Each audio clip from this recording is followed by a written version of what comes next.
विश्व मानवाधिकार दिवस। क्या है मानवाधिकार? यूएनओ ने 1948 में किया था तय।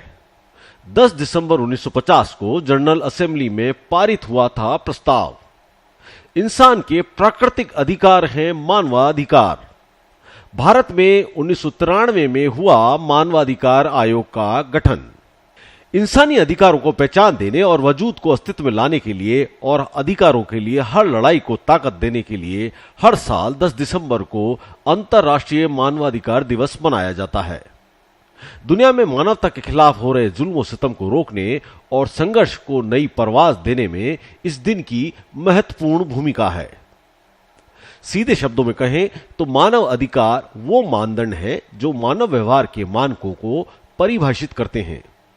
एक इंसान होने के नाते ये वो मौलिक अधिकार हैं जिनका प्रत्येक व्यक्ति स्वाभाविक तौर पर हकदार है और ये अधिकार कानून के तहत संरक्षित होते हैं।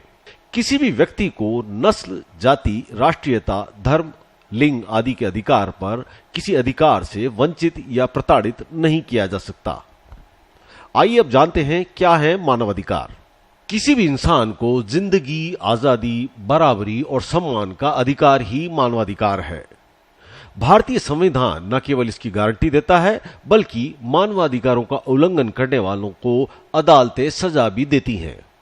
10 दिसंबर 1948 को संयुक्त राष्ट्र असेंबली ने विश्व मानवाधिकार घोषणा पत्र जारी करके पहली बार अंतर्राष्ट्रीय मानवाधिकार दिवस की घोषणा की थी। भारत में 28 सितंबर 1993 से मानवाधिकार कानून लागू हुआ और 12 अक्टूबर 1993 को सरकार ने राष्ट्रीय मानवाधिकार आयोग का गठन किया था। मानवाधिकार आयोग का कार्य क्षेत्र में नागरिक, राजनीतिक, आर्थिक, सामाजिक और सांस्कृतिक अधिकार भी आते हैं। इनमें प्रमुख तौर पर बाल मजदूरी, HIV, एड्स, स्वास्थ्य, भोजन, बाल विवाह, महिला अधिकार, पुलिस हिरासत और एनकाउंटर में होने वाली मौत, अल्पसंख्यकों और अनुसूचित जाति और जनजाति के अधिकार शामिल हैं।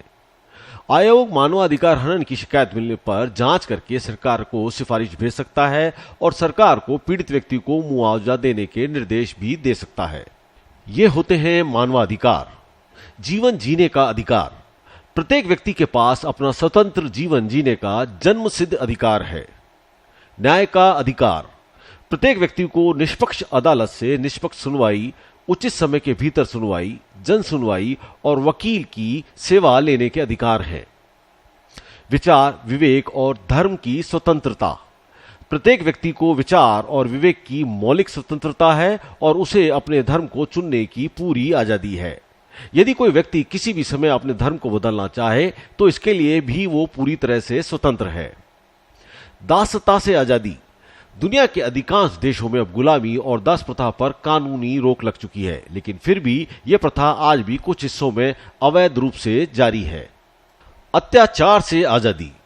अंतर्राष्ट्रीय कानून के तहत अत्याचार करने पर प्रतिबंध है और प्रत्येक व्यक्ति अत्याचार न सहने और प्रतिरोध करने के लिए स्वतंत्र है।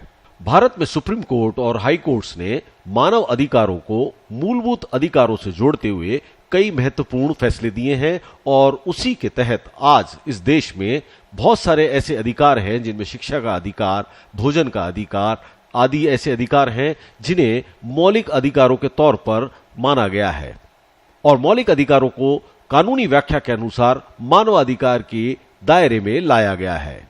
ब्यूरो रिपोर्ट, पत्रिका टीवी, जयपुर।